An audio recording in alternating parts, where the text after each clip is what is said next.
ভাইয়া আমার ভুল হয়ে গেছে, আই এম সরি। প্লিজ ভাইয়া এটা করেন না। কি সরি? কিসের সরি? আমি আমি ভুল করছি, আমি সরি, আমার দ্বারা ভুল হয়েছে। আপনি প্লিজ ভাইয়া কোনটা ভুল? ভুলে করেন না, আমি বাঁচতে পারবো না। কোনটা ভুল করছেন? যেটার কারণে আপনি রাগ করছেন সেটা ভুল করছি। আমি কি জন্য রাগ করছি আপনি সেটা জানেন কেমনে? আপনি জানেন আমি কেন রাগ করছি? এই যে ছবিগুলো আপলোড দিচ্ছেন ভাইয়া, কেন প্লিজ আমি আপনার কেন বোনের কেন- মতো। কেন দিচ্ছি? আপনি আমার উপরে রাগ করছেন। আপনি যে গেম খেলতেছেন আপনাকে সেইটার জন্য আপনাকে সবার সামনে সরি বলতে হবে যে আপনি আপনার শ্বশুর আপনাকে কখনোই যৌন হয়রানি করতে চান না। এটা আপনাকে স্বীকার করতে ভাইয়া হবে। না ভাইয়া, এটা সত্যি কথা।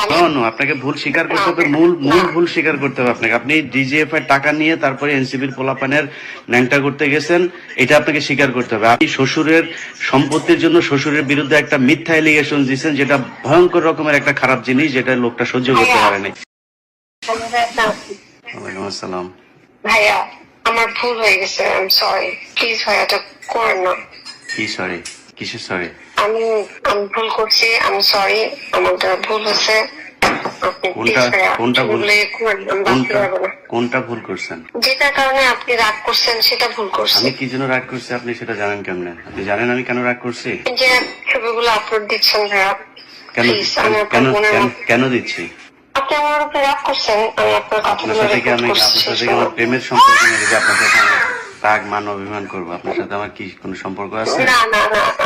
আমি বললাম তো আমি আপনার বোনের মতো, বড় বোন বা ছোট বোন যেটাই বলেন। বোনের মতো হইলে কেউ ভাই বোনের কনভারসেশন নিয়ে পাবলিক করে নাকি? আমি আমি আমি 200 বার সরি, আমি সরি বলতেছি ভাই, মাপ চাচ্ছি।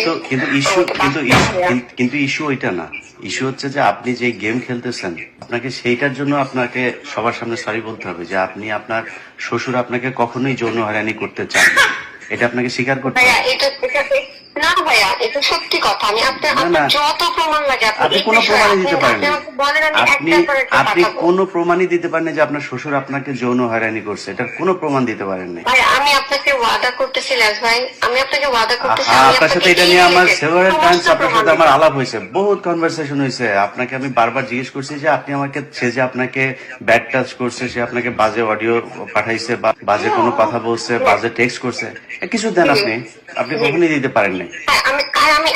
আমি যেটা আপনাকে ওয়াদা করতেছি আমি দিব, আমি সেটা ওয়াদা করতেছি। আপনি এটা থাকলে আপনি এতদিনে বৌমাকে দিয়ে দিতেন। হ্যাঁ, তো আপনি সেদিন ভাই, আপনার সাথে আমার আমার বাচ্চাগুলো না না আছে। না না লিসেন আপনার সাথে সেদিন আমার কথা হলো, আপনাকে আমি বললাম যে আপনার এই বিষয়গুলো নিয়ে আমি আপনারা লাইভে থাকবো, আমরা কথা বলবো। আপনি বললেন যে না, আপনি বহুদিন ধরে আমার সাথে লাইভে আসতে চান। আমি যখন রাজি হয়ে আপনাকে বললাম তখন আপনি বললেন যে ওকে আমি পরে আসবো, এখন আসবো না। ব্যাস, এরপরে আপনি আবার ফের কল করলেন, কল করে বললেন যে ভাইয়া আপনি কি আমার কথাগুলো এতক্ষণ রেকর্ড করছেন? আপনি আমার কথাগুলো আপনি কোথাও পাবলিক করেন না। আমি দলীয় ভাবে আমরা দেখছি, এটা এনসিপি এটা দেখতেছে, এনসিপি এটা ই করবে। তারপরে আমি কি করছি? তারপরে আমি বলছি যে ওকে ঠিক আছে। আপনি 10 মিনিটের মাথায় এটা নিয়ে আপনি এই বিভিন্ন লোকজনকে যায় দিয়ে আসতেন, যারা কিনা এটা আমার ভুল হয়েছে। আমি মানুষের কথায় চলে আসছি। আমি আপনার কাছে আপনি মানুষের কথায় চলেন না, আপনি ডিজিএফ এর কথায় চলেন। আপনি ডিজিএফ এর কথায় চলেন। নো, আপনাকে ভুল স্বীকার করতে হবে, মূল ভুল স্বীকার করতে হবে আপনাকে। আপনি ডিজিএফ এর টাকা নিয়ে তারপরে এনসিবির পোলাপানের ন্যাংটা করতে গেছেন, এটা আপনাকে স্বীকার করতে হবে। আপনি শ্বশুরের সম্পত্তির জন্য শ্বশুরের বিরুদ্ধে একটা মিথ্যা এলিগেশন দিচ্ছেন, যেটা ভয়ঙ্কর রকমের একটা খারাপ জিনিস, যেটা লোকটা সহ্য করতে পারেনি। এটা স্বীকার করতে হবে আপনাকে।